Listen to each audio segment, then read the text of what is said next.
Welcome to One Dime Radio. Today, I am joined by Andrew and Jackson from the PEGS Institute, a YouTube channel that does very excellent and well-produced videos on modern monetary theory, also known as MMT. And I want to go deep into the weeds, particularly in this episode today, about the common arguments voiced against modern monetary theory. Both One Dime Radio and the One Dime YouTube channel are fan-funded via Patreon. So if you find this content valuable and want to help maintain it, supporting on Patreon helps a lot. And you also get access to exclusive content. Without further ado, let's get straight into the episode. Andrew and Jackson, would you like to introduce yourselves, plug the PEGS Institute, which you all do? Sure thing. Hello. Yes, I'm Andrew Johnson. I'm one of the founders of the PEGS Institute. It stands for Pragmatic and Empirically Guided Solutions Institute, mostly to keep the idea in the forefront that everything that we're putting out is evidence-based. It's got to have its sources cited with it. It's all based on something. We really put together PEGS because we were finding areas that we wanted to know more about. It was really difficult to get over the sort of the beginning of the knowledge barrier. You could find a lot of videos of economics professors talking about things, and you'd have to do a whole lot of, I don't know that term, I don't know that term, I don't know that term. You have to watch about 19 videos to understand the first one you watch because they're expecting economics students to be their main audience. And we wanted to try and bridge that gap, do the work of going through the 20 or 30 videos and papers to get an understanding of the idea and put it across in a term that a layman could understand, because these concepts aren't just important to economics enthusiasts or professionals, but it is important for the wider community. I should also say, in I suppose full disclosure at the start of this, that I am also standing in Australia at the next federal election. So I do have a bit of a political agenda going behind me. So I'll put that out there right at the front. I'm standing in the seat of Higgins in Victoria, if anybody tuning in happens to be in that little part of the world, for the Reason Australia Party. But from that, I think I'll throw it over to you, Jackson, to introduce yourself as well. Sure. I'm Jackson Winter. So I also I'm Andrew is the voice of PEGS, and I'm the animator, and we co-write the episodes together. Very excellent animations. I really like. That's one thing about the content, is it's very visually well produced and it's engaging. I definitely think my viewers would enjoy watching it for sure, for those who want to get deeper into the weeds of MMT, into the most common ideas and common criticisms. The one I would probably off the bat recommend, because it addresses a common criticism of or what they think is modern monetary theory, and that is the video about Venezuela, Zimbabwe, and Weimar Germany. That video is excellent at understanding what exactly caused hyperinflation in these countries. And with that video, and as well as my podcast that I did with Phil Armstrong on inflation, I think we can probably settle the inflation question about MMT to those two things. And we'll jump straight into the other arguments voiced against MMT, starting with probably the most simple one, which is MMT is just Keynesianism. I hear that a lot. How would you address that? I mean, for me, as a starting point on that one, I almost find that my reaction to that one is, so what? What I'm interested in is something accurate and useful. Whether you can slap a particular label on it or not is not all that relevant to me. Does what MMT tell us give us accurate and useful information? Is it helpful? That's far, far more important. I think the thing from my point is Keynesianism has become such a sort of bastardized thing anyway, where we've got the new Keynesians who have essentially neoclassicals with just some things that they couldn't quite fit into that model. To suggest that MMT is just stock standard Keynesianism is to imagine that knowledge and understanding doesn't progress and doesn't have nuances that weren't there in the original understanding of Keynes, which, like a lot of things, had its flaws, had its limitations. He only knew as much as he knew, and most of what MMT is describing things that occurred after his lifetime. So he couldn't possibly have known. Like the removal of the gold standard, of Yeah, course. exactly. Yeah. I mean, the MMT is just Keynesianism argument is a bizarre one, but it's one that I hear very commonly voiced by Marxists. And full disclosure, I would consider myself a Marxist, first and foremost, much before I ever got into MMT. I'm more so a Marxist who subscribes to MMT rather than a quote unquote MMTer or whatever that means. That's been thrown around a lot, because a lot of people associate MMT as being a political ideology rather than a lens to analyze political economy. Yes. So But when I first got into MMT, I sort of had a similar thing of like, MMT is just a thing to like prop up dying capitalism. But actually, I'm currently studying economics at university, and the thing that I understand now is John Maynard Keynes did not have a particularly high opinion of Marx or Marxism in general. So it's got a very if people are interested in seeing other things, there's Kalecki, who had the same ideas as Keynes, but sorry, Kaleski, he's Polish, that's how you pronounce it, Kaleski, had the same ideas as Keynes, but with a Marxist point of view, and it's completely compatible with MMT. It doesn't conflict with it at all. yeah, that's really interesting. I would like to look into that more. But it's really bizarre though to hear some people just so confidently assume that MMT is just Keynesianism when you have so-called Keynesians like Paul Krugman, who I think probably you were referencing when you said neoclassicals who just recently became Keynesians, because people like Krugman were pretty much proponents of neoliberalism in the 90s, who really only started flirting with Keynesianism after the 2008 crash, when it became abundantly clear that neoliberalism doesn't work. And you have Paul Krugman really often takes a lot of aim at MMTers, and there's all this disagreement between the older Keynesians and MMTers. So for us to hear this from people who just assume, oh, MMT is Keynesianism is absurd, if especially when you look at the sort of infighting between Keynesians and neo Keynesians, post Keynesians, and MMTers. So it is definitely a bizarre one. And I think this might segue well into the next common argument, in that MMT is a political ideology, in that people say MMTers will assume you're a sort of social democrat Keynesian of sorts. When MMT, you have a video that's really good. You guys have a video called MMT is Not Political, which can be kind of misleading because, of course, it's used very politically. But what you guys were saying, obviously, is that MMT is more so a theoretical lens rather than a concrete political ideology, like, let's say, classical liberalism or even Marxism. So that would be an interesting one. Is MMT a political ideology, and is it quote unquote put into practice? That's another thing people say, is that MMT has been tried. Yeah, that video that you mentioned really is dealing pretty much with this exact issue, or this exact disagreement, or whatever you want to call it. The at its heart, MMT is a descriptive thing.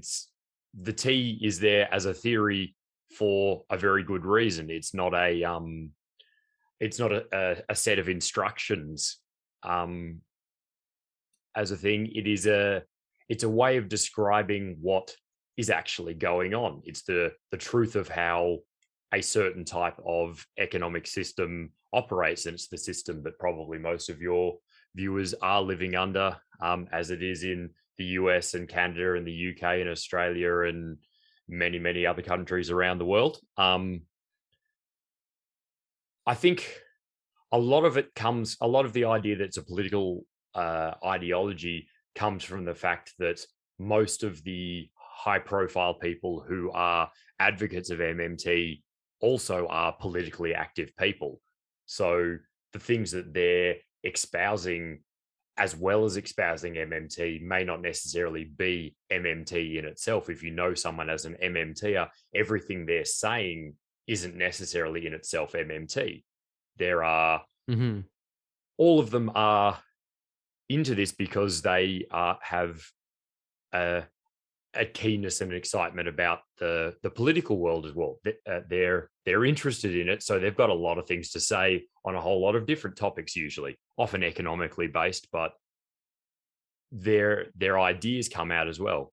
The other angle on it, I think, is that particularly feeds this idea is that MMT as a descriptive thing, as so many other theories, can provide you an answer if you put certain pieces of information into it. So that's a slightly obtuse way of describing it, but to give a more accessible example, if you take the theory of gravity and you say the theory of gravity doesn't give you instructions, it describes how things operate. But if you then input, what I want to do is go to the moon, the theory of gravity might prescribe that you should build a rocket. But if you want to go to the shops, it will prescribe that you shouldn't build a rocket because that's not going to work very well. With MMT, once you take that descriptor and you put in, say, I want to achieve a set level of unemployment or a particular level of, say, inflation or any of the other sort of economic outcomes that you can look at, it can produce an answer, logical conclusions. Yeah. And so people are taking that's how I would say it too. Yeah. So you can take MMT and you could put in the idea that what I want to get out of this is growing wage inequality and decreasing wages, rising unemployment and things like that. And it will give you an answer. But that doesn't mean that MMT advocates that answer on its own. If you put in your aims into the theory, it can give you a course of action to follow. And people generally take the courses of action that are most often extracted because they're the ideas that the people who tend to be high profile MMTs are putting into it as meaning that's what MMT says. But it's a tool, not an instruction manual. Exactly. And I think a lot of the confusion stems from the fact that a lot of the people who are proponents of MMT, most notably Stephanie Kelton, who of course advised Bernie Sanders, often MMTers tend to be social democrats or democratic socialists. And people mean that MMT equals social democracy, when more so there's been social democrats who had no idea what MMT was whatsoever. And MMT is more so a tool that's used by various political ideologies, but most commonly social democrats, to inform policy decisions and solutions. Like an example would be obviously is that when you understand MMT, you understand that there really isn't an excuse for unemployment. And the logical conclusion is that full employment is it's not only something we can easily do, it's actually one of the ways to stabilize inflation. It's one of the ways to get the economy going at full capacity. And so there's these like logical conclusions one can take. However, of course, as we know throughout history, one doesn't even need to be a social democrat to believe in full employment. There's been plenty of Marxist-Leninist countries or so-called actually existing socialist countries who have had full employment policies, like Cuba, the USSR, Yugoslavia. So it can be taken many directions, and even arguably, MMT could be taken in a right-wing libertarian direction. I mean, I don't see why you would be a right-wing libertarian, but I could see someone using MMT to say, okay, this is why we can have a flat tax. I mean, theoretically, you can, because, right, if taxes don't fund government spending, you can, propose such a policy, or you could propose an economically nationalist agenda. So it can be certainly taken into various directions, which is why I think, as a Marxist trying to learn about all sort of different ideas, I think this is vital information, because you will have some Marxist theorists who I think propose very visionary alternative futures, like, for example, is Towards a New Socialism by Paul Cockshott, which has a bunch of good ideas, but then suddenly talks about funding things with tax revenue. And It just messes the whole thing Yeah. up. And it ruins everything. You certainly see plenty of examples of people who would identify themselves as progressive or left wing or whatever particular label is catching that end of the spectrum, who aren't on board with MMT or haven't heard of it or haven't understood it. There's certainly no it's in no way all the way through that end of the spectrum. Also, something just on the sort of the whole right wing, left wing, conservative, progressive ideas and approaches towards MMT. Something that I think that's interesting to note is that if you take the job guarantee, which is one of the most high profile and heavily put out ideas associated with MMT, one of those answers that have been put out of the machine when you've put in the question of how would we bring down unemployment, stabilize inflation, and a number of other things there as well. The job guarantee should, in a certain way, appeal to conservative voters or conservative thought, because it is, in effect, it's a small government thing, in that even though it is funded by the federal government, it takes a whole lot of decisions off government's plate. So decisions about where unemployment rate should sit, how to best use stimulus during an economic downturn or something like that. All of these things as day-to-day decisions are automated. So it's a small government thing in many ways, which has always been appealing to the conservative mindset, which is often the group that are least likely to have got on board with MMT. Yeah. So it's an interesting dichotomy there. And conservatives, of course, are most famous for saying, "Oh, homeless people, why don't they get a job? Why don't they work? Oh, the lazy poor." Okay, if you should want them to get jobs, give them jobs. Absolutely. It's not a difficult thing. And with MMT, it makes it so much more possible. And that's certainly what's frustrating, is you will have people on the left, like even especially the media outlet Jacobin tends to kind of promote a sort of, like, they call it democratic socialism. I kind of call it like old school radical social democracy, which is fine. But they'll sometimes have writers on there who will like flat out reject MMT, like Doug Henwood, who will give absolutely horrible dinosaur takes about MMT, and some who will just be oblivious to it. So they'll have their platform, and they'll think it can be all financed by tax revenue. And sure, we can tax the rich, right? There's a lot of the people who are proponents of MMT are for taxing the rich more as a way to prevent political influence and to reduce inequality. But that's not how you're going to fund your policies. The numbers just wouldn't add up. You wouldn't be able to, and it's number two, not even necessary, raising taxes to fund for these things. So I feel like it would be useful for the left, regardless of where they land on the left-wing spectrum, or as you said, even people, conservatives. This could appeal to conservatives, and I think it is a good talking point, certainly, because if we want these big programs like a Green New Deal, a jobs guarantee, we really need to communicate effectively that we don't need to raise taxes on the working class and the middle class to do these things. And unfortunately, Bernie Sanders, who, as we know, is aware of MMT and knows it, he really doesn't communicate this well, because I remember he was interviewed on CNN and they asked, the numbers don't add up for taxing the rich with your programs. Would you raise taxes on the middle class? And he was asked on the spot and he said yes. And that actually lost him a lot of popularity. So I think that's something we can certainly take into account.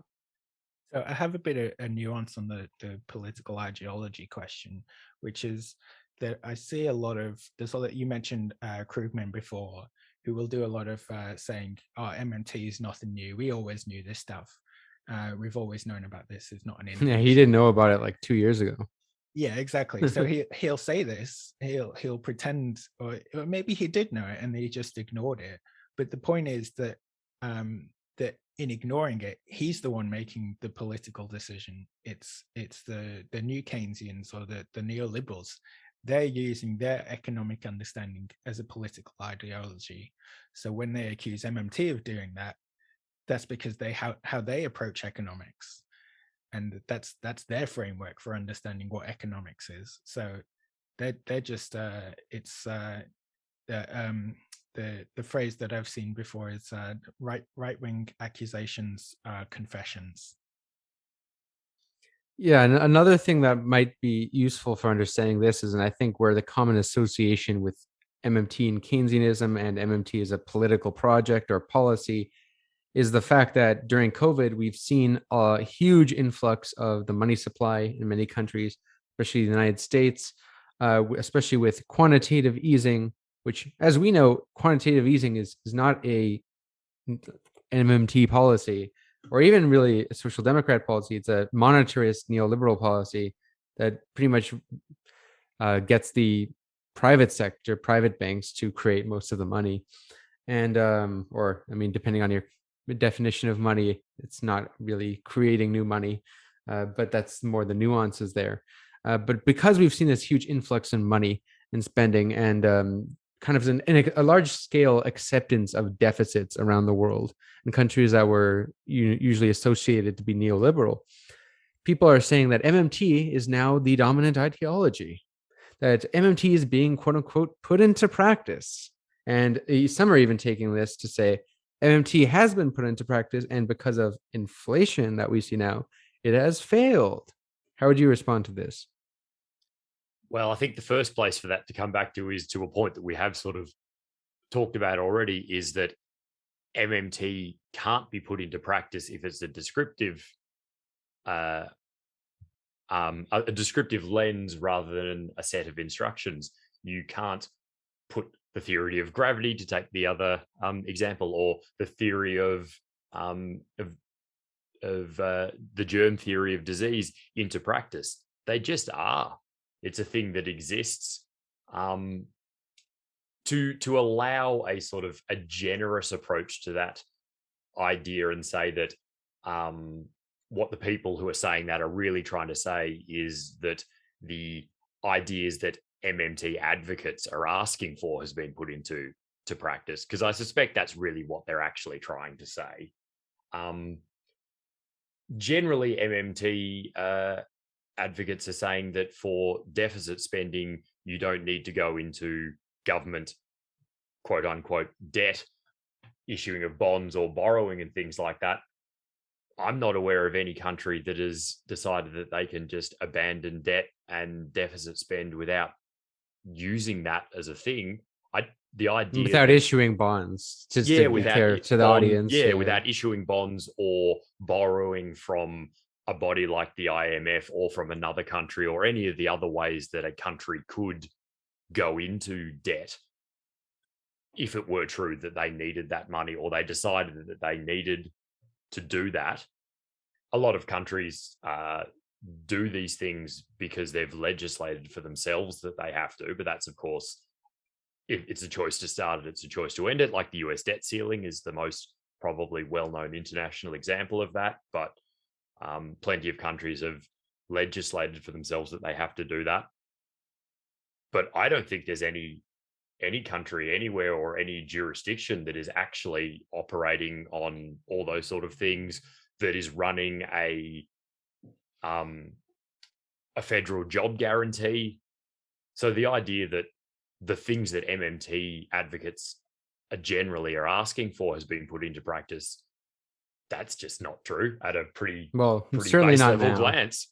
Yeah. And also if we are to define putting MMT into practice, I mean, crudely, I think the closest we could get to that is really the central bankers and the politicians being fully aware of MMT and kind of informing their policies based on that. That's a point where we could get to say, oh, MMT is what's being sort of the dominant ideology, so to speak. But that's clearly not the case, because despite all this deficit spending, you have the central banks of the United States and Britain moving to raise interest rates, which, as we know in MMT, do jack nothing. They do jack shit to reduce inflation. Interest rates, to assume that interest rates will reduce inflation, it comes from the assumption that increasing the quantity of money automatically leads to inflation, which as we know, inflation is far more complex than that. So, I mean, right there, we know it's obviously, clearly governments are still mostly in the United States, Australia, Britain, Canada are operating on a neoliberal monetarist basis. Certainly. And you see that again reflected in calls for austerity or to try to return the budget to surplus, as the idea that that's just necessarily a thing that is a better economic position to be. If you're advocating for we should be always chasing a budget surplus if we can, without regard to what we're actually trying to achieve within the economy, then you're certainly not running by what MMT advocates are talking about. There's a thing I think central bankers seem to be quite sort of superstitious in a way, that like the thing we mentioned before about the political ideology. There's speeches of like the head of the Australian central bank, where at the start of the speech they'll describe how they credit accounts to pay for things, and they're essentially describing the same thing that MMT is describing. And then later on in the same speech, they'll say, "We're not doing MMT. We hate MMT." Yeah, like Jerome Powell, right? It fits into the thing of like sometimes they'll go out and they'll say, the central bank we're considering raising interest rates, and they'll just sort of put that out in the media to just sort of scare the market a little bit, and hopefully hope that cools it down and they don't have to actually do anything. And as if if we did MMT, if they acknowledged that we're doing MMT, then everyone would freak out and lose faith in the currency, and or it'll just be a complete disaster for the economy. We all know it's happening, but we just can't say it. Like it's an unspoken curse word. I think it's also where MMT does get political, in that I think for a lot of those central bankers, particularly in people in like roles that have government control over them to varying degrees depending on what country you're in, a lot of them I think know that if they came out and said, yes, MMT is correct and we should be listening to it, that the neoliberal politicians who do have control over them, because central banks are always a facet of government, that'd be the end of their career, I think. Yeah, that's one of the problems I addressed actually in my Tax the Rich video, is that even people who do know MMT and its associated assumptions will pretend they don't, and we see that with Bernie Sanders, because they're kind of fear of there's a fear of being smeared, that oh, these people are crazy. You think you can just print infinite money? What is there, a magic money tree? And it's really hard if you're a politician, as a politician, you're not so much in the position of being an educator, more so a rhetorician who has to operate on very quick answers and be very careful with their language. So I can kind of understand it, but we really need to get to a point where it is okay for politicians to say this. I remember there's a great point in Stephanie Kelton's The Deficit Myth book, where she and Mosler went to talk to this politician in the US. I forget his name, but they explained everything about how the monetary system works, and the guy kind of accepted it, but then he said, I can't say this.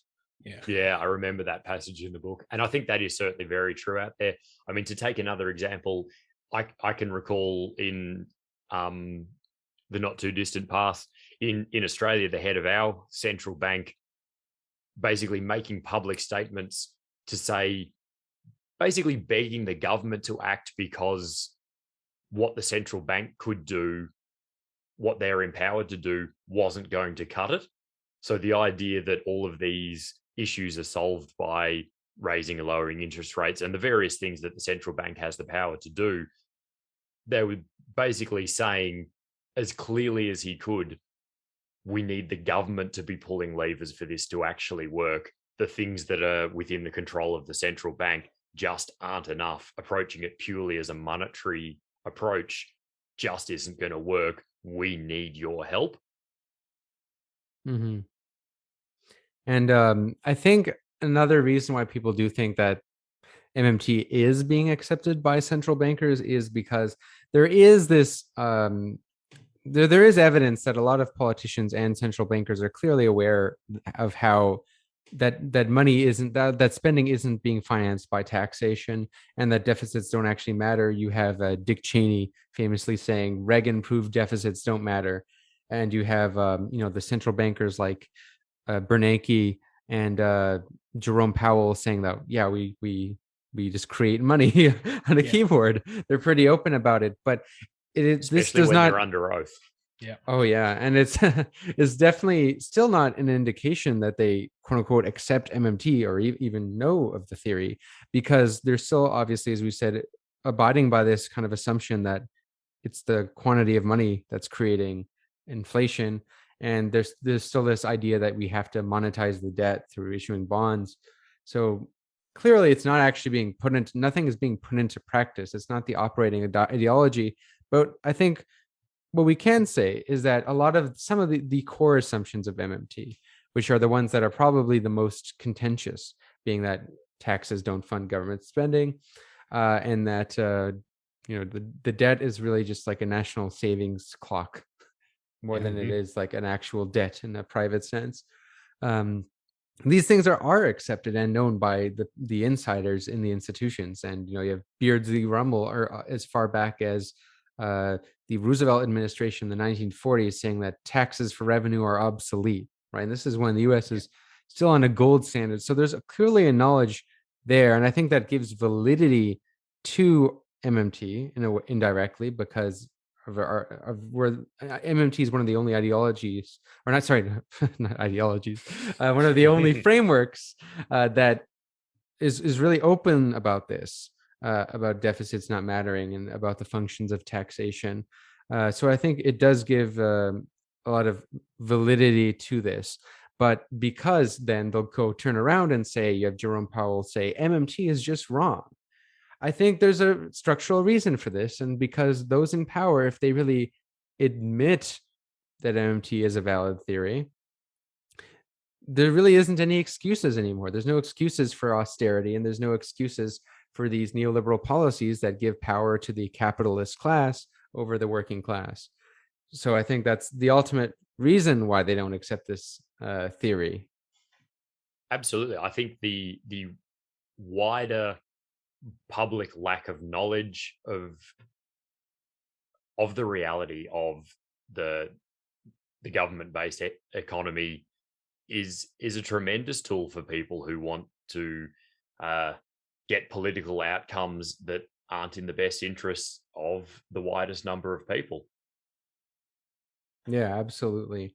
So now moving on to another big argument against MMT that is probably the most common one I've heard echoed by actually leftists, and that is that MMT is only applicable to the United States because the US is the reserve currency of the world. It's the dominant imperialist power, and that's why the United States can print as much or create as much money as it wants, but other countries can't. This doesn't apply to other countries. How would you deal with this argument? Well, in the first, I think maybe I'll talk about what I think is the first surface level of that, and then I'm going to throw to Jackson for a bit more of the historic thing, because that's an area that he's more expert than I am on. So the first sort of easiest answer to that is it's clearly wrong, because MMT describes the functioning of a government economy in a set of circumstances that exist in countries other than the US, in a currency issuing, free floating exchange that you can see very easily exists in Canada and Australia and the UK and where else are the particularly good examples? There's Japan is a good example there. I'm trying to push outside of the Western world that I know more about, because of that's what media gives me more about. The obvious big exception to that is the EU, because the EU countries don't issue their own currency. They operate on the euro. Well, most of them do, of course. There's a handful within. I think Norway is the big exception. Yeah, it used to be the UK, but now they're out of there. Yeah. So these situations and circumstances exist in plenty of countries all around the world. So that the idea that it only operates in the US, yeah, it's just wrong. I don't know how else to go about that when you can just run it like that. But the reasoning that that idea is so prevalent, I think, comes from a topic that I think Jackson's the better one suited to give us a rundown on. Sure. So, well, the common story for MMT is in 1971, Richard Nixon abandoned the gold standard, and the era of MMT was born. But there's for anyone who's currently participating in Bill Mitchell's online MMT course, you'll get a bit more nuance in understanding that what the actual arrangement was. It was the Bretton Woods scheme, where the US would exchange US dollars for gold, and other nations around the world were using the US dollar as their gold standard, basically. So they weren't on the gold standard so much as they were using the US dollar as a proxy for the gold standard. So when Richard Nixon says we're not going to exchange US dollars for gold anymore, then all the other nations have to say, well, we're gonna peg to the US dollar, or we're gonna float the currency, but we don't have to manage it anymore. We don't have to sit here and say, okay, we need to buy this much gold, or we need to have this many US dollars. And it basically leaves everything up to the open market and lets it float as it should do, instead of having someone sit there and saying, we have to spend all of our government money on buying US dollars instead of feeding our citizens. So yeah, that's basically how the gold standard thinking is. And I can see how you'd get from that, and understanding that's how money, global finance works, then to say MMT is only applicable to the US, you're still in that thinking that everything's relying on and pointing back to the US, even if other current currencies are pegged to the US dollar, or measure their exchange rate in US dollars. That doesn't mean that they can't then float their currency on their own. It's just still gold standard thinking is the issue. Funny story about Japan, actually, because I think Japan is one of the most powerful arguments against the MMT is only applicable to the United States argument. And I remember I had an economics professor who is in his lecture, he was saying about deficits. He was saying, deficits, you don't always need to run budget surpluses. You can run budget deficits. They can be fine, but they can't get too big. If deficits are much higher than GDP, you have a too high debt to GDP, it can be dangerous. And then he said, but Japan for some reason seems to be an exception to that. And he paused and thought to himself, and he didn't address that thought. And that was a clear contradiction to that. It was already back then when I could tell that there were huge holes in our contemporary thinking about the way deficits work, because Japan has the highest debt to GDP ratio in the world, 200 something percent, and is still in deflation. It can't even get out of deflation. And this idea, I think there's this idea that debt, everyone knows that you don't always need to run budget surpluses. I think anybody in economics understands that. But there's this weird suspicion that if you ramp it up too much, something bad will happen out of nowhere. I think it still comes back to the idea of people kind of wanting to either think themselves or wanting other people to think of a government budget like a household budget. Yeah. That sort of approach to saying, when you hear the word budget, you've got to think about money coming in, money going out, and that's the only way that it really operates. Even people who are trying to get away from it, that thought still lurks in the back of your head and colors the way that you look at things. The understanding that a government budget operates so differently because of some very fundamental differences to a household budget is a big part of it. And I think that comes back to what we were talking about earlier about messaging and the politicians and public figures who we think do understand these concepts, but don't really want to say it because they know that the idea of a budget that operates like a household budget is just so much easier because people are familiar with it. Yeah, metaphors are certainly a very powerful way to construct reality. And the familiar.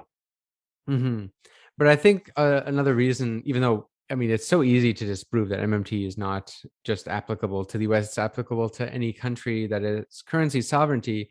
But even that currency sovereignty is on a spectrum, as we know. It's not always binary, and some countries might not have a floating exchange rate, but still have a stronger degree of currency sovereignty than, let's say, the EU, who doesn't allow most of its countries to have their own currency. Like China, China's for a instance. great example. Yeah, we were going for the same place. Yeah, obviously it's the right example. Yeah, because China obviously pegs its current, it has a fixed exchange rate mainly because it exports so much to the United States. So it's geopolitically beneficial, but it in many ways MMT also does apply to China because they spend trillions of dollars on infrastructure, not with taxpayer money. They run huge deficits, and there isn't a problem, but you have these neoclassical economists who try to always say China's debt crisis, China's someday debt will come to haunt China and it'll stomp their whole economy. I think for some of those people it's just wishful thinking as well. They're people who are afraid of the growth of Chinese economic power, and they really want to hold on to an idea that makes them believe that it's going to be a house of cards. Yeah, for sure. And the other point of contention, though, argument that is probably most vocally espoused by Marxists, and the sort of idea that MMT is only applicable to the United States, stems from a larger critique that MMT requires imperialism to be true. And I think the reason why this argument gets weaponized, but some will just say that it's because of the US, but some will go further and say that, well, see, these currency sovereign countries that we speak of, like Japan, Canada, Australia, Britain, are all tied into the imperialist world system, and kind of are indirectly imperialist in the sense that they have corporations that super exploit the profits of third world countries.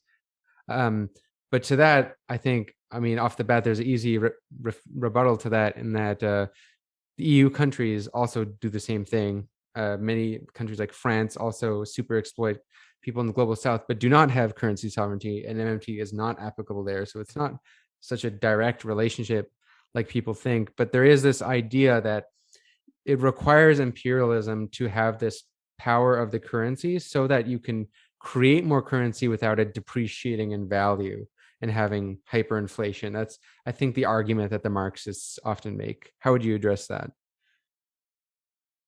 So we've sort of started writing a small series on sort of imperialism and how capitalism feeds into that, and it went from a single script into about 10 scripts. It's a long series, but I think our first video, What is Money, where we talked about the sort of the origins and the history of money, where there was stuff like it was basically tradable debt, and we were talking about tally sticks and stuff like that, where when you understand that, and you can say, we can go to a country in the global south and we can say, you have your currency, you can float your currency, you can be a currency sovereign, and essentially we would want your understanding of your currency to be that it is a token to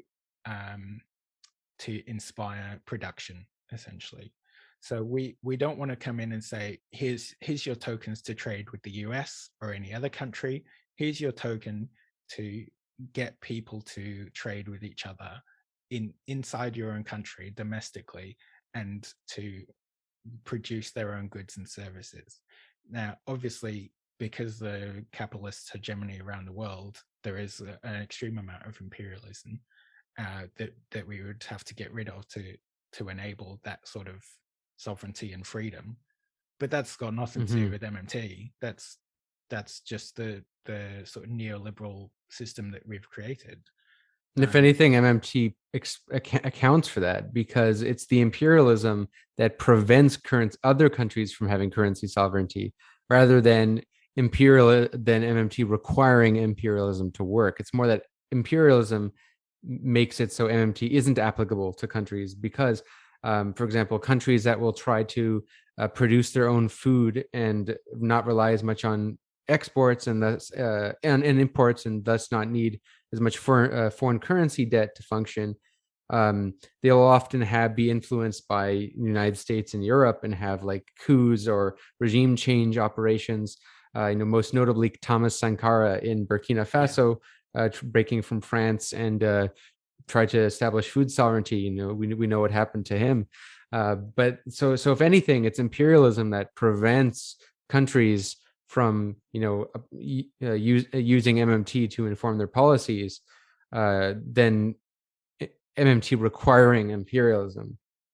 There might actually be an argument that the stuff we were talking about before, about it being a political ideology and people are sort of, they know it, but they're scared to talk about it, is, I'm not suggesting that they're going to get assassinated for talking about MMT, but they're scared to talk about MMT because it counters the hegemony and the common understanding, and it doesn't fit in the sort of neoliberal imperialism model. It gives the global South, or anyone really, more sovereignty and freedom. Yeah, absolutely.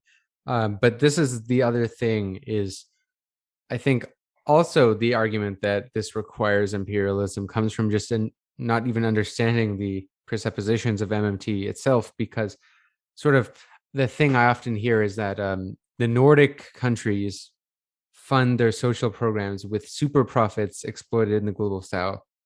And well, for one, if you have your own currency, that's not how it works, of course, right? And the social programs don't need to be funded by that. But there is truth that global North countries, neoliberal or social democratic or social or not, benefit from super exploitation in the form of cheaper prices and, of course, cheaper natural resources. And say this imperialism didn't exist, prices would be a lot higher. How would MMT fit into this? So I think it would be. I mean, that's true. I mean, we'd definitely see inflation if we managed to get rid of the sort of unequal trade and stuff like that. I'm sure we'd see inflation and things would adjust to a sort of more natural and reasonable level, where we have goods like, say, I think over the last 20 years, although stuff like house prices has absolutely skyrocketed, if you see the trend in like televisions have gotten cheaper, if anything, and there's no particular reason for that. It's just that that's a thing that we can mass produce and we can pump them out and chuck them in landfill as soon as we're done with them. So stuff like televisions and consumer goods like that, where people are certainly being exploited for the resources that go into that, would get more expensive, perhaps to the point of prohibitively expensive, where it becomes a luxury item. But then if we all have an understanding of MMT that allows those sovereign nations to advocate for themselves better, to feed themselves and sustain themselves better, and then it also helps to us in the nations that are doing the exploiting, to say, well, okay, but we can subsidize you to buy a television or any consumer item that we've become accustomed to, but also we can make sure everyone has a job, and we can make sure there's no more homeless people, and people can afford to go see the doctor and things like that. So the sort of consumer goods thing is like, it's almost a distraction, and it feels like it's a very it's a thing that's like, oh, but we want the stuff like that. We don't want to end the imperialism because it makes things cheaper and easier for us. But it makes certain things cheaper and easier, but sort of not the important things. It's a bit of a distraction, I think.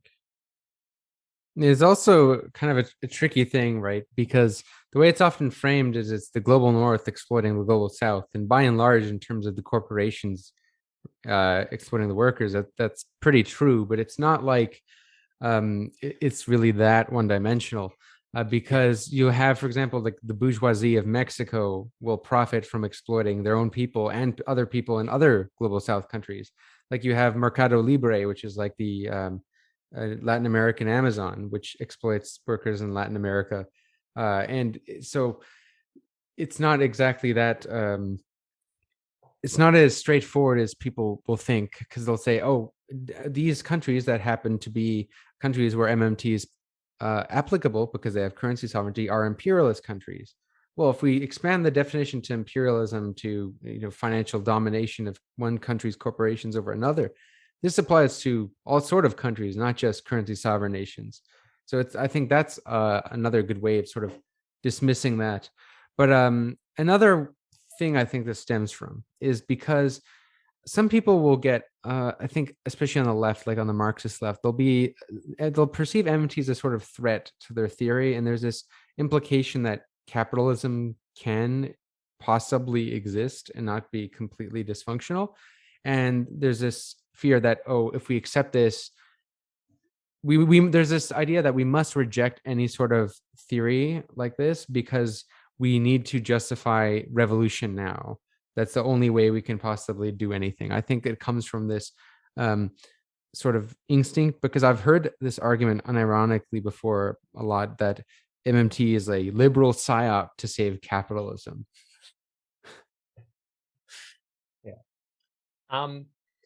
Yeah. I think certainly that there are schools of thought that would approach almost any idea of trying to improve things within the system we've got as apologetics for that system. And there's a certain reasonableness to that approach. I think when you talk about whether sort of Marxism and MMT can coexist, I mean, first of all, we're probably overhashing on it, but you get back to the idea that MMT is a descriptive sort of thing there, and quite a lot of Marx's actual work is to do with describing the actual function of economies as they existed, as he was able to observe and research them. So the idea that the thoughts of Marx, whether you call his actual thoughts or the way that they've been kind of structured into one style of Marxism, wanting to understand the economy, whether you want to make changes to that or not, does feel to me like it does fit into the mindset that Marx himself would have been on board with. Yeah, I mean, if you're reading Marx, you're reading someone who's describing a neoclassical economic framework, and that's his understanding of economics, because that was the contemporary understanding of economics in his time, and MMT is directly refuting that framework. So I can see why you would think it's also refuting Marx, but it's certainly refuting Marx's monetary assumptions. Yeah, but not necessarily his overall theory of political economy, because I would say they're almost like apples and oranges, because Marx more so describes the relations of production, which MMT doesn't really address because it's not designed to address that. Like, for example, labor and the ownership structure and etc., like the labor theory of value, and also the accumulation of capital. It's very different things that they address. So I think to oppose them as diametrically opposed, this can be misleading, even though, of course, MMT certainly does refute Marx's neoclassical assumptions, such as the barter story, which we obviously know to be empirically false. But this idea that MMT is a psyop to save capitalism, I mean, it certainly can be used to save capitalism, but it can also be used under socialism, like a transitionary socialist state. Because, of course, unless someone's an anarchist, I guess, you can't jump straight into communism, where you're a classless, stateless society. There's a gradual long process before that can ever happen. And realistically, a socialist country would probably want to implement a lot of the policies that theorists of MMT advocate for, like a jobs guarantee, universal healthcare, etc., and all of those things. Absolutely. So Like, you think that I wouldn't imagine that Marx would be a fan of austerity either. Certainly his goals and ideals can line up perfectly well, I would say, in some examples. I mentioned Koleski before, who had a lot of similar ideas to Keynes. So he was an advocate of full employment, and as far, if you read his writings about it, he considers that to be the pathway to socialism. You get to socialism by creating full employment. That's the way he wanted to do it. So yeah, absolutely, it's compatible with a sort of Marxist thinking and transition to socialism. Yeah, absolutely. The way I look at it is MMT sort of informs, number one, how to actually make a lot of these egalitarian policies possible, through like the fact that we can fund them through the creation of currency as opposed to relying on taxation. And also the MMT focus to shifting our attention to the real economy as opposed to the nominal economy, which is very in line with Marxism, because you see, like, what actually gets things done. It's not the dollars. The dollars is just the way to make this exchange happen, and to get people to produce goods and services for one another. But who's producing those goods and services? It's people doing labor, right? Yeah, to define and concern ourselves with a commodity, rather than a currency. Yeah, for sure, absolutely. And in the inverse, I would say, and I'd be curious to hear your thoughts on this, if you think this is right or not. But I think Marxism fills some gaps in MMT, because MMT, right, it is ultimately very solely economic theory, at the end of the day, that focuses very much on monetary operations. Marxism accounts for some of the things that I notice MMTers leave out a lot, and that is the relations of production and power. For example, the relations of production being, the relationship between employees and employers, restructuring the workplace, stuff like that. And how do we actually get these things done, right? Because MMT shows that there's no reason to have unemployment, but why do we have unemployment? Is it just that the people in power are stupid, or is it, as Marx said, capitalism likes to have a reserve army of labor? So because it gives more power over from employers to it gives more power to employers over their employees. So there's all sort of reasons behind this, and this class conflict drives this. Do you think that there are some like big gaps in MMT that maybe would benefit from an added Marxist analysis? So I recently read a book, and I spoke to activist MMT about it, The Great Transformation by Polanyi, which has a very sort of Marxist approach. It's basically about the origins and the history of capitalism up to the point where he wrote it in 1936-ish, something like that. And at the end, he goes into sort of functional finance, and he's basically a sort of proto-MMT type thing. And he was absolutely a Marxist. He's advocating at the end for planned economies. So I think it's really interesting to see it from that sort of perspective, where he's understanding Marxism, and he's going beyond Marxism, and then he's taking it into MMT, unknowingly, of course, because MMT didn't exist at that point. But it's the three are all sort of intertwined. So I think, yeah, definitely MMT has things to benefit from a broader understanding. I think, yeah, I'd agree certainly that MMT has gaps in things of what it explains or what it looks at, but almost intentionally, like MMT wasn't put together to be a universal theory of all things going on. It was to be describing and looking at and analyzing one particular area, as sort of almost every concept as the things that it particularly wants to look at. So I don't think it's a factor of MMT being, neglectful of things or not understanding things or whatever, but it's more that it puts some particular the creators and founders and developers of MMT have put some sort of boundaries on what they were looking at the time.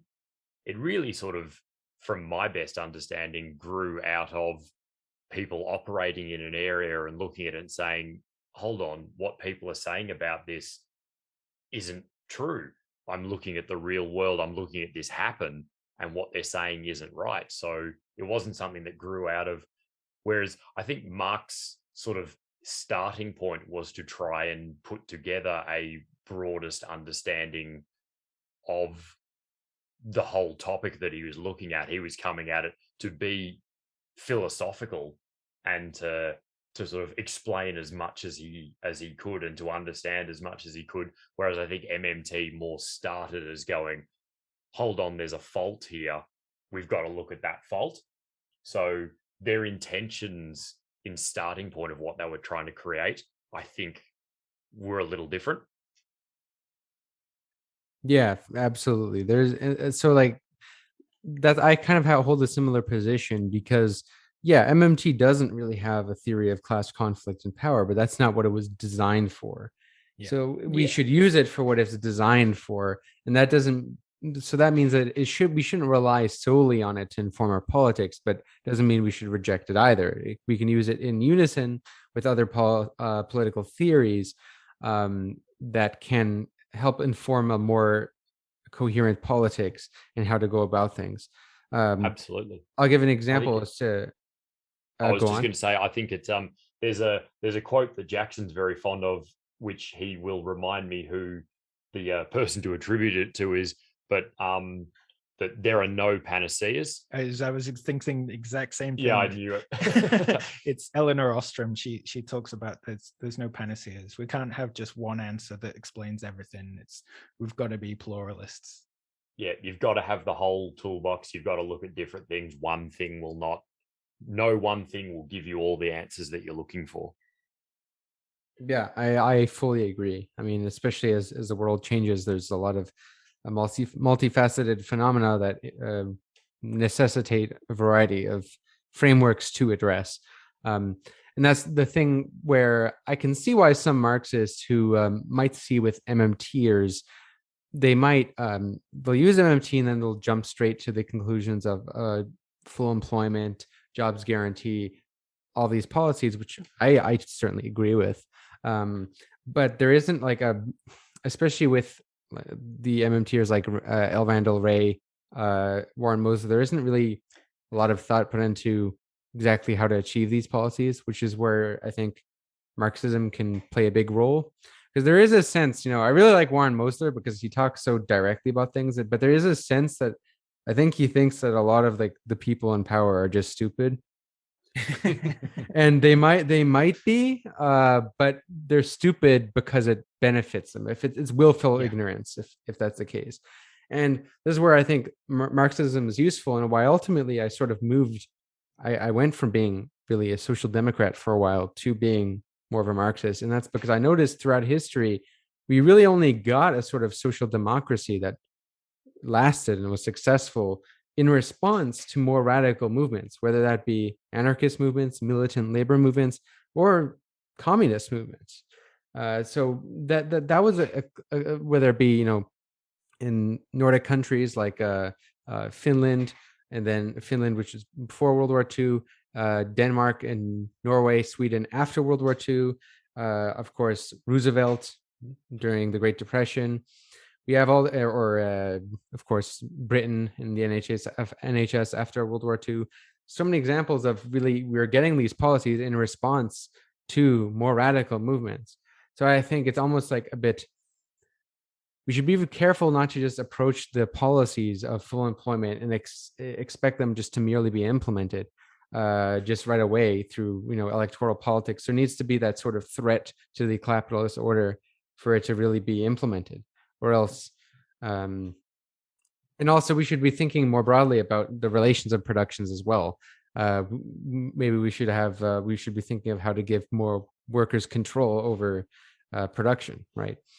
These kind of questions, which I don't think are mutually exclusive, but I feel like if that was adopted more into the MMT by MMTers, we would probably see less hostile reaction from Marxists, because I think a lot of Marxists will see MMT as the new Keynesianism, if that makes sense, in the sense that Keynesianism played that role in the post-World War II era of sort of saving capitalism rather than really changing the relations of capitalism. Yeah, I think one of the often the difficulties that something that's a primarily economic movement faces is that therefore primarily the people certainly early on who are prominent within it have a economic mindset to them, and economic talking about economics, particularly when you do it a lot with other people talking economics, can end up with some quite cold sounding language and discussion about it. You can get very mechanical and very numbers driven, and whether it's in the actual thought or whether it's in the communication, the human stories can be neglected. So I think that certainly, I feel like what you're kind of edging around to is that MMT has got a decent supply of economists. It needs some more humanists and other disciplines to work within it to build to work to look at MMT and take the knowledge from it and to build some ideas and some movements that have a broader and a more human approach and messaging at their heart.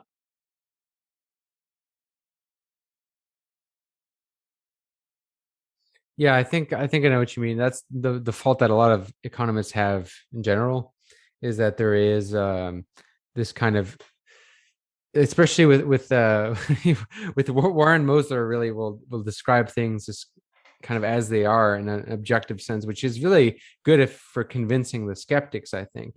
But it's how do we bring this to like a more as you said, human-centered politics, because that's ultimately what gets the non-economic types, the people who, you know, the lay people, so to speak. I hate that term, but you know what I mean, is we need to be able to sort of frame this in a kind of emotional way, in a way that kind of gets people to understand that this can be used for a political program that directly improves their lives. I remember once I saw this comment, I posted my video at some subreddit, and someone replied saying, "We don't need any more fancy economic theories. We need socialism." Yeah. This like almost dismissal. And that's kind of, I almost hate the term modern monetary theory. I wish we could call it something else. We could just maybe describe what MMT is or says without the word, because, you know, like you think about it, neoliberals never really, with the exception of that one Milton Friedman paper, neoliberals didn't really call their theory neoliberalism. They just kind of said, "Oh, we believe in free markets. We believe in deregulation, etc." So I wonder, maybe we might have to go in this direction. I've thought about this a lot, because I hate that term, modern monetary theory. I feel like it repels so many people off the bat, because they're like, "Oh, this is economics. I hate it." Yeah, I think there's sort of a big thing of like we're talking about sort of Marxism and stuff in general, where I've never really been a big fan of socialism. It's not that I'm pro socialism, it's more that I don't like the sort of exploitation and imperialism and inequality and poverty that we're currently experiencing under capitalism. And if socialism is the solution to that, good. If there's something else, also good. Just whatever. I just want the exploitation to end.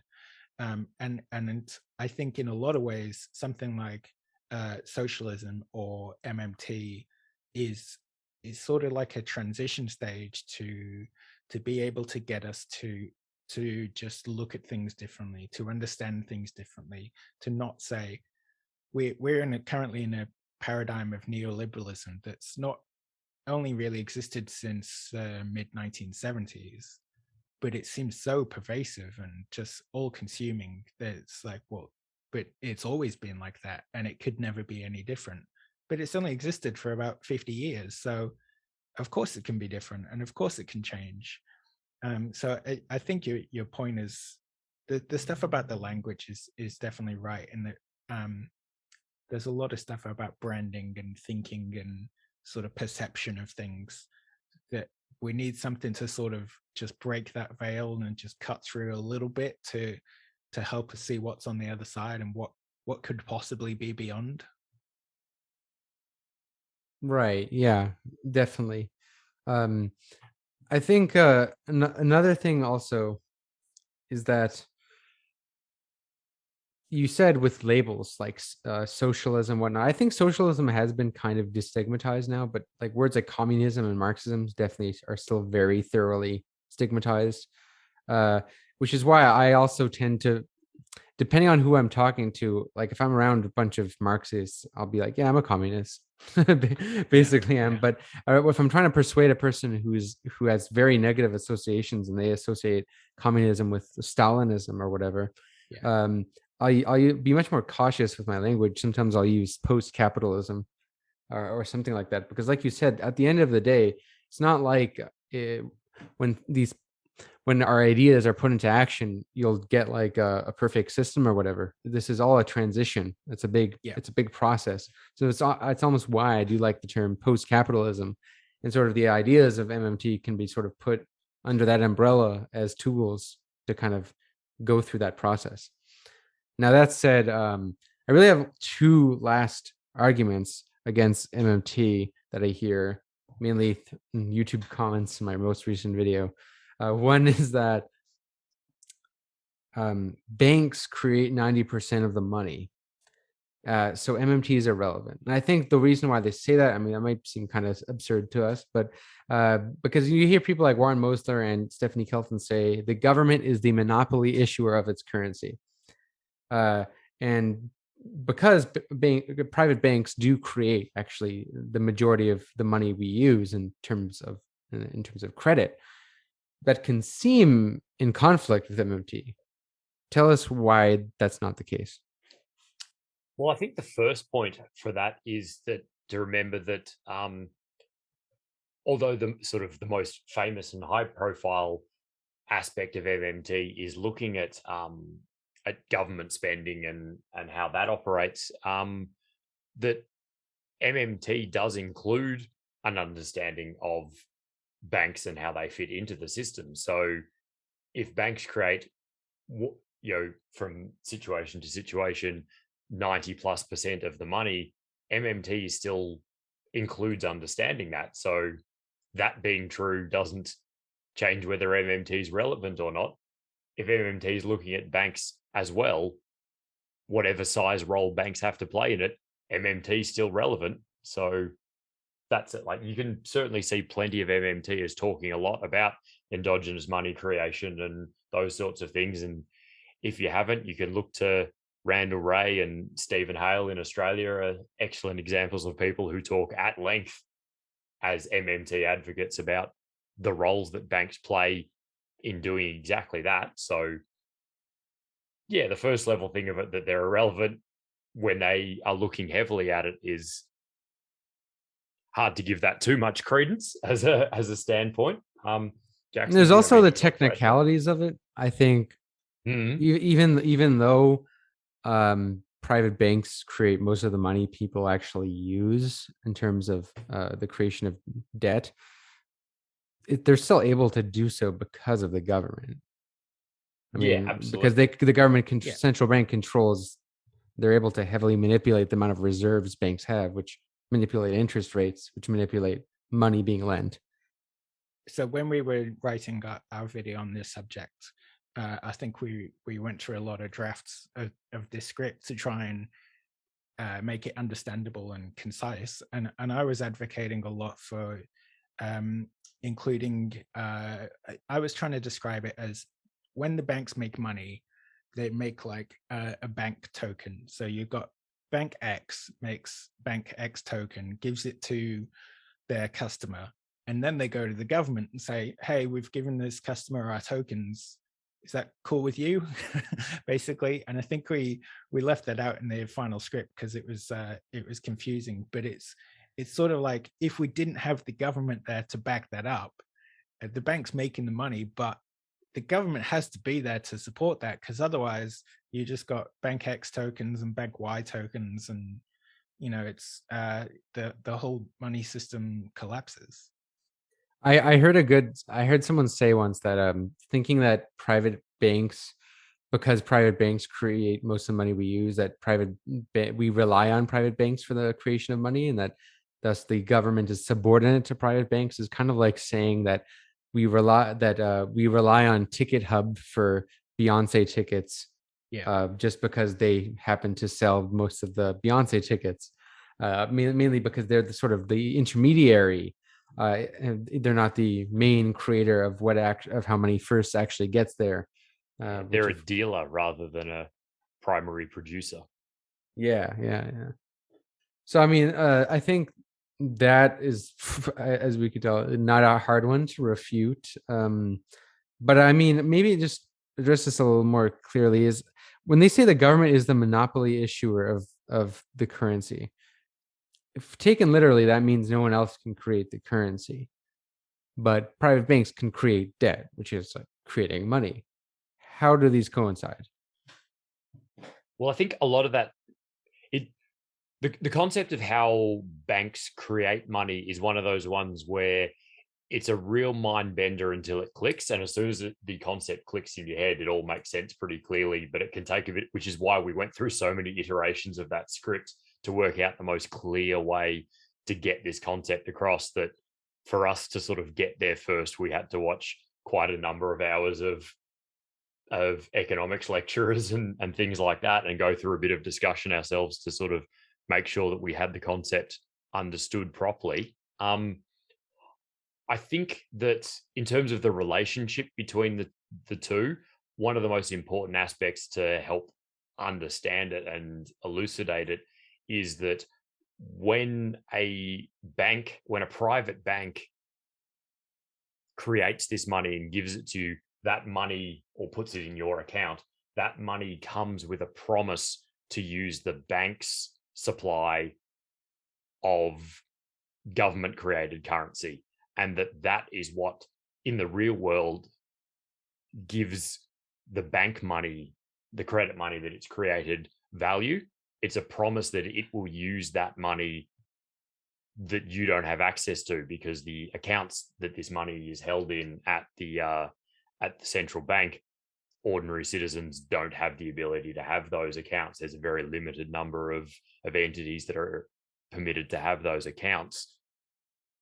The promise to use the government money in your name when you ask it to pay taxes, or to pay to a different bank, or any of the other things that actually that money gets used to, the ability for the bank's money, one, for the government to allow them to operate this way and not call them currency forgers and imprison them for it, and also of the public's willingness to accept bank credit money, even though most people don't realize this is why it's happening, is critical. So if the government wasn't operating with its own issued money, the banks wouldn't be able to operate with this credit money, because there'd be no reason for anybody to want it. Yeah, it's definitely a complicated subject, but that was you did well explaining that in the little time you had. For further learning, explaining like exactly how banks create money. Well, you guys have a video on your bank creates its own money, about 5 minutes long. We do it's have pretty that, good. and I think that in the sources for that are some of Professor Stephen Hale's lectures that do it at greater length. So if you've got more time and you want to go deeper onto that, following the links on that video can give you more depth on that, if that's what you're after. And there's also a guy named Dirk Entz, I think. Yeah. EHNTS, a German MMTer, who also has really, really good lectures and talks about the mechanisms of private banking. Something that's really interesting. A lot of people don't even know that private banks actually create money. There's this still old school idea that they're like goldsmiths who they collect some of your money and then they lend it to someone else, and then kind of I can tell you, I did a sort of I guess it'd be called like Econ 101, at university, and that's exactly what they told us. They were telling us about the money multiplier, and you give the banks money and they make it into 10 times more money. And I was showing them the evidence and saying, no, that's not how it works. And the lecturer just sort of looked at me and was just like, so what do they do with your money then? You're the one with the doctorate, mate. You tell me. Yeah, it's quite amazing how people can be very overly educated and miss all the nuances. And I actually think sometimes being overly educated in this regard can sometimes be a detriment, because there's some people who will do their whole PhD in neoclassical economics. Can you imagine doing that, spending that long in your life studying something only to have it be refuted? I mean, it'll just be hard to accept. So a lot of people will dedicate themselves to not learning theories that contradict with this. So I can understand the psychological part. Very heavily in this field. Oh yeah. And even just the sort of the tribalism that in many ways it's really similar to the way you see either religion or sporting teams approached, that you've picked your team and you've got to stick with it. That attitude is really prevalent. Oh yeah. I mean, it definitely really hinders the world of Marxism, that's for sure. It hinders a lot of worlds. I mean, politics is also an example where it's hugely prevalent, unfortunately, and has become, if anything, more so in recent times. That's actually the topic of my next video. That's on ideology. On ideology and the psychology of ideology. I listen to a lot of read a lot of Louis Althusser and Slavoj Žižek, who talk a lot about ideology, which is, I think, kind of can account for this a lot. But anyway, there's just last but not least, or rather last but least, the most common argument against MMT, which we sort of kind of refuted already, but maybe you can give like a quick, succinct explanation, is MMT has no theory of inflation. Mainly bring this up because there's been so many articles published, most notably by the New York Times, against people like Stephanie Kilton, saying that because of inflation, MMT, is invalid. And I think they draw from this assumption back to an old misconception that MMT is Keynesianism. And it is true that older Keynesianism didn't have a theory to account for the inflation of the 1970s. So how would you address that MMT, which obviously worlds apart from Keynesianism? How does it address inflation, and how can it explain for the inflation today? This sort of links into what I think is really quite a strange phenomena. In a similar one that I've seen is that the claim that MMT, ignores inflation, or that people say, MMT says do this, and then they haven't even thought about inflation or things like that. And if you spend any amount of time looking at and listening to MMT, as they talk about inflation all the time. So I just find it a bizarre claim that, like, the idea that tries to be put across that MMT is kind of just left inflation out or regarded inflation as something that doesn't matter. They go on about it, you could get really bored of talking about inflation, talking to MMT as if you wanted to.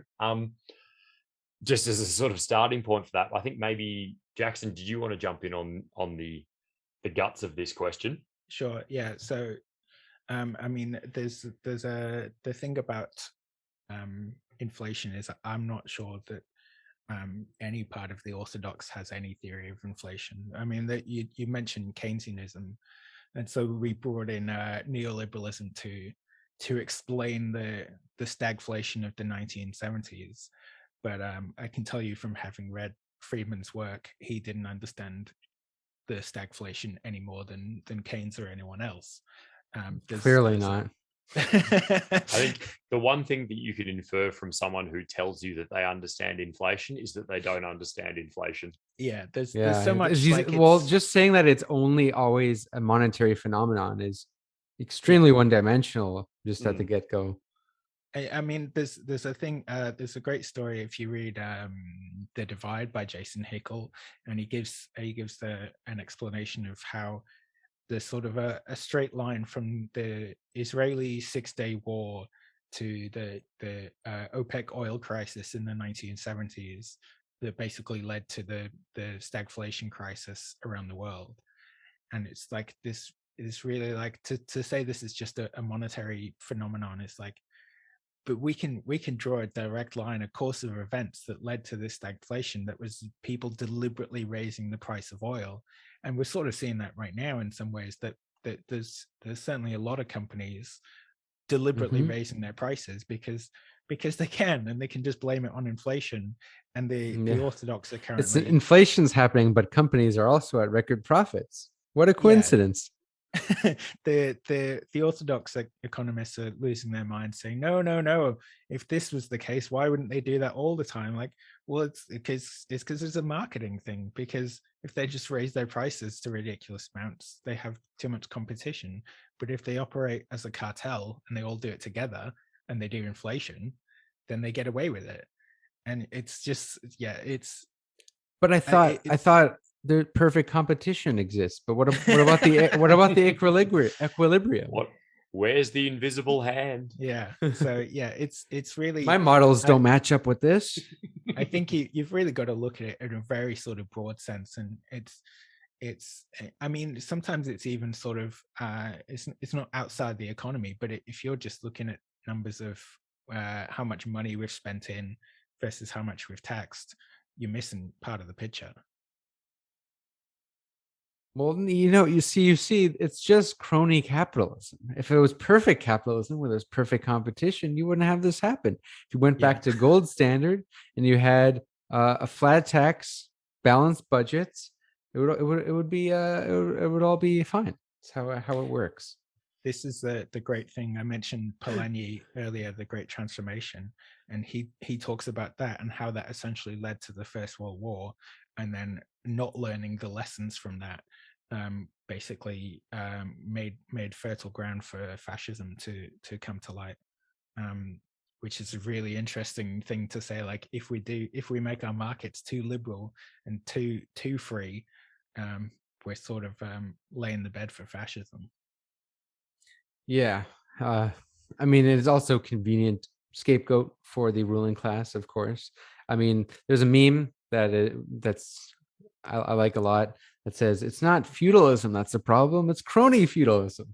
It's interesting how the people who say that, it's not this, it's not imperfect capital, it's not capitalism, it's that the capitalism isn't perfect, and accept that as an argument, but then at the same time don't accept the argument that the USSR and communist China weren't proper communism. They were a step, and we didn't get proper communism. They accept that argument on one side and not on the other.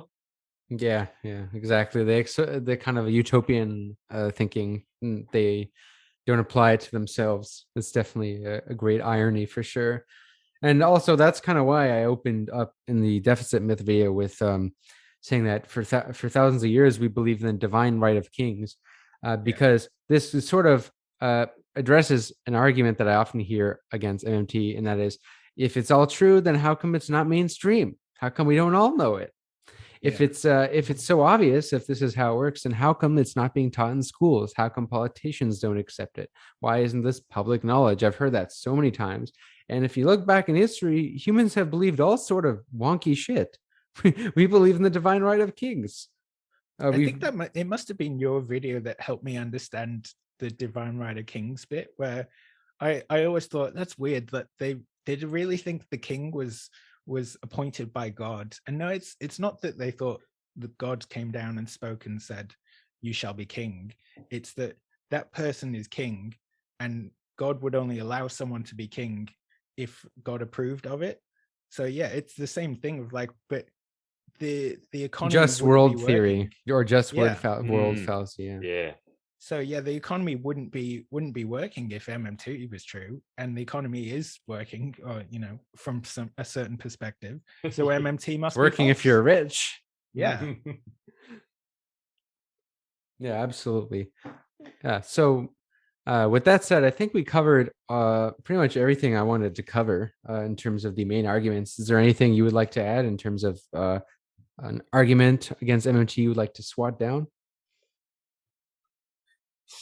I think that the thing that strikes me about this whole thing for all these different arguments and things is that I find that MMT, and you could liken it back to when we're talking about concepts like Marxism, socialism, and communism, that they have in common is that most people hear most of what they hear about it from attack pieces rather than from original sources. What most people, so often you hear people saying things like, this is what MMT says, and it's not what any MMTer has ever said at all.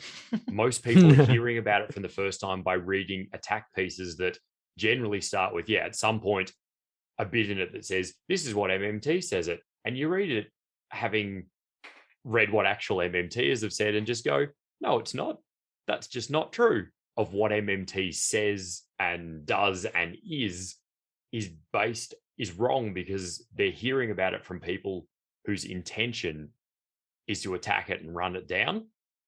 Yeah, to straw man it. And it's a lot like the bad arguments against Marxism, because often they'll say Marxism is just when the government does stuff. It's when everyone's a government employee.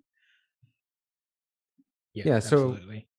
So with that, I think almost all of these things that we've talked about today, most of them have come from and are sort of prevalent ideas because people read, hit pieces on MMT as their introduction to it and decide this must be true because it's the first idea they've come across of it, rather than actually hearing what MMT's got to say.